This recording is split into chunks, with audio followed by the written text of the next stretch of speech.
ഞാൻ ഡാൻസിലേക്കായിട്ട് തിരിഞ്ഞതല്ല. സത്യം പറയുകയാണെങ്കിൽ ഓർമ്മച്ച നാളെ നമുക്കൊരു 4 വയസ്സ് 3 വയസ്സിലൊക്കെ ഓർമ്മ തുടങ്ങില്ലേ, അന്ന് മുതൽക്കേ ഞാനൊരു ഡാൻസറാണ്. അതായത് ആനത്തലയോളം വെണ്ണതരാമെടാ എന്നുള്ള പാട്ടുണ്ട്. അത് കളിച്ചുകൊണ്ടാണ് ഞാൻ എപ്പോഴും ഡാൻസ് ചെയ്തത്.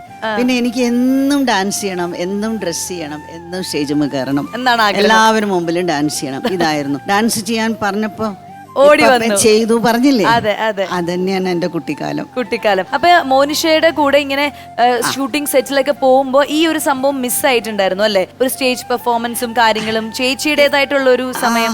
ഇല്ല, ഞാനും മോനിഷയും കൂടി ഡുവേറ്റ് കുറെ ചെയ്തിട്ടുണ്ട് മോഹിനിയാട്ടം. അത് കഴിഞ്ഞിട്ട് 92 മോനിഷ പോയി.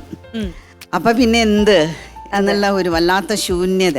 അപ്പോ എൻ്റെ ഭർത്താവും എന്നെ കുറച്ച് വേണ്ടപ്പെട്ടവരെ കൂടി തീർച്ചയാക്കിയിട്ടാണ് ഈ നൃത്യവേദിയിലെ മോനിഷ ആർട്സ് എന്ന് പറഞ്ഞിട്ട് ഒരു ഇൻസ്റ്റിറ്റ്യൂഷൻ ആക്കിയത്, ഒരു ചാരിറ്റബിൾ സൊസൈറ്റി.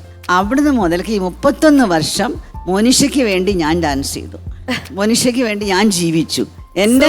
എൻ്റെ കല, എൻ്റെ ഡാൻസ്, എൻ്റെ ഡ്രസ്സിങ് ആവട്ടെ, എൻ്റെ സംസാരം, എന്തും എല്ലാം ഞാൻ മോനിഷയ്ക്ക് ഡെഡിക്കേറ്റ് ചെയ്തിരിക്കുകയാണ്. അപ്പം എനിക്ക് എപ്പോഴും തോന്നുന്നു ഇത് ഞാനല്ല, ഇത് മോനിഷയാണ്. മോനിഷയ്ക്ക് ജീവിക്കാൻ ഒരു ശരീരം. അങ്ങനെ ഞാൻ ഇതൊക്കെ എൻ്റെ സങ്കല്പമാണ് കേട്ടോ. തീർച്ചയായിട്ടും ഇത് എൻ്റെ സ്വന്തം സങ്കല്പം. ഞാൻ എന്നിൽ തന്നെ ഇമ്പോസ് ചെയ്തതാണ്.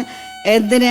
സൊസൈറ്റിക്ക് വേണ്ടി, മറ്റുള്ള പെൺകുട്ടികൾക്ക് വേണ്ടി ജീവിക്കാൻ വേണ്ടിയിട്ടാണ് ഞാൻ എങ്ങനെ ആയത്. 31 വർഷമായിട്ട് കണ്ടിന്യൂസ് ആയിട്ട് ചെയ്തുകൊണ്ടിരിക്കുന്നു. ഇപ്പോഴും ഒരുപാട് ചെയ്യാനൊന്നും വയ്യ, കുറച്ച് കാലമൊക്കെ പ്രശ്നമുള്ളതുകൊണ്ട്. പക്ഷെ നമുക്ക് ആ മുഖം കൊണ്ട് ഇങ്ങനെ ആൾക്കാരെ മയക്കുകയാണല്ലോ. അത് മോഹിനിയാട്ടം എന്ന് പറയുമ്പോ പ്രത്യേകിച്ചും എക്സ്പ്രഷൻസ് അല്ലേ, ലാസ്യഭാവം. ഭാവങ്ങളല്ലേ കൂടുതൽ വേണ്ടത്. പിന്നെ അതിനൊരു സ്വാതന്ത്ര്യം കൂടുതലല്ലേ. അതാണ് ഭരതനാട്യത്തിന്റെ മാതിരി റെസ്ട്രിക്റ്റഡ് അല്ല അഭിനയം കൂടുതലുകൊണ്ട് എനിക്ക് കുറച്ച് അഭിനയം കൂടി ഇഷ്ടമുള്ള ആളായതുകൊണ്ട് ഞാൻ ഈ മോഹിനിയാട്ടം കൊണ്ട് നടക്കുന്നു.